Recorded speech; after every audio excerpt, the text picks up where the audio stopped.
Hello, and thank you for tuning into this week's Mayor's Update. As always, we have a lot of important information to share with you here this week, so please feel free to share this video with your friends, family, relatives, and anyone else who you think may find this information helpful over the course of the coming week.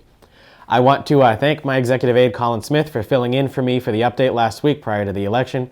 I know we had talked about Lieutenant Governor Karen Polito coming out, but unfortunately a scheduling conflict came up on her end, so she was unable to stop by. However, we do still expect her to come visit the city of Gardner probably in mid-November, so I'm expecting the second or third week in November to see her out here to help celebrate the new $4.1 million grant that we got for the revitalization of Rear Main Street, as well as some other new grant projects that have been approved but have not been made public yet for the city of Gardner for revitalization of our downtown. So thank you very much to the Lieutenant Governor and our staff for still making a time to come out to Gardner, and we'll be sure to let you know through these updates and on our website and social media pages when she is planning on coming to the city, so that if you'd like to join, you are welcome to.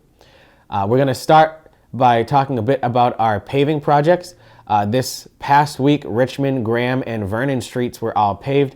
If you can remember in our previous updates that we talked about, there is a policy here in the city of Gardner that if a private utility owns a utility line under our streets and there is any issue with that line that requires them to dig into the street and we have paved it within the past 5 years, it is up to the financial cost of that private utility company to pay for the pavement from curb to curb in those areas. So that's exactly what happened on those three streets.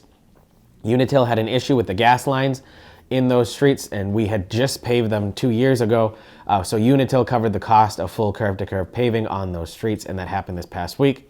This coming week on Wednesday, November 10th, the downtown will be paved. So Parker Street, all the way from the Central Street Square down to Jean Street, Connors Street from Parker Street down to City Hall Avenue, and West Street from Lafayette Square to Monadnock will all be paved.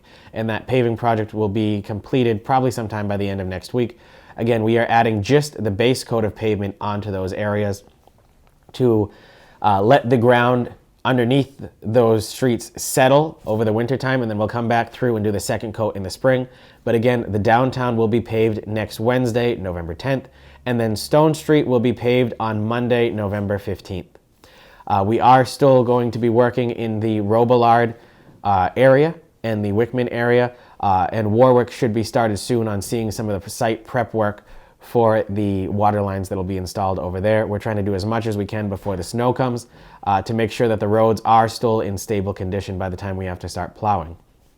The state has also begun the site work over on Pearson Boulevard now that Unitil has installed the gas lines out in that area as well. When we have more information from the Commonwealth as to when Mass DOT will be paving that section, we will be sure to let you know through these updates as well.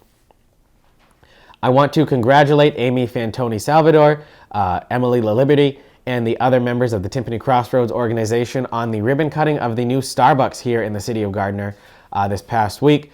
There have been several people who have been very excited for this project, and it's nice to see it come to fruition and see the Timpani Crossroads section of the city growing. The Gardner Starbucks actually has a unique aspect to it that only one other Starbucks has, and that's a walk-through window. It has the drive-through going around the building. You can also go into the Starbucks and sit down.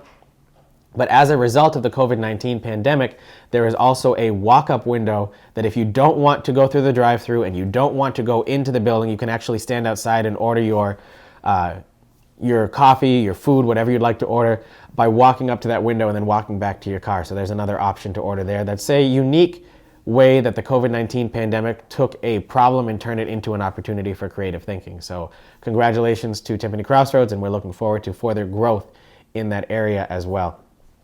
We also want to congratulate the Community Health Connections on having the groundbreaking for their new facility over on Timpani Boulevard next to Walmart. That new facility is a several $million investment in the city. It'll be a second location for the CHC, so they will still be utilizing the Mary Kane building that they have here in Gardner at the corner of Knowlton and Connors Street. This new building will house medical and family practice, dental services, urgent care, and mental health counseling services as well, and sure to be a great addition for us and a nice way to develop that section of the city. So thank you very much to John Damalia and his staff for continuing to invest here in the city of Gardner and help us make a section of the city that has not been developed yet into a very promising location for us here. I want to give a warm welcome to our new police officer, Dennis Sia. Dennis graduated from the Massachusetts Police Academy just over 2 weeks ago and has now started his on-the-job training where he's shadowing different officers daily here in the city of Gardner. Officer Sia is a Gardner resident, so it's not a full welcome to Gardner, but welcome to the Gardner Police Department, and thank you very much for continuing to serve our community. I'm very impressed with the reports I'm hearing from Chief Sprax as to how well his training is going, and I just want to welcome him here. His appointment will be going before the City Council shortly, where he'll have a public swearing in as an officer here in the city of Gardner. But we just wanted to make sure that he had a warm welcome here in the community. So if you see Officer Sia out and about in the community, please be sure to thank him for his service here in the city of Gardner and wish him well as he starts his employment here as a Gardner police officer. Lastly, we just want to remind everyone that Veterans Day is coming up on Thursday, November 11th, and our annual Veterans Day ceremony hosted by the Gardner Veterans Council will take place on Thursday, November 11th at 11 o'clock in the morning in Perry Auditorium here at Gardner City Hall. It will not be at the Landry Auditorium at Gardner High School due to the renovations that are taking place over at Landry Auditorium. So the Gardner Veterans Council, who sponsors that event and is made up of different representatives of the different veterans organizations here in the city, will be having that ceremony here at Gardner City Hall in our auditorium.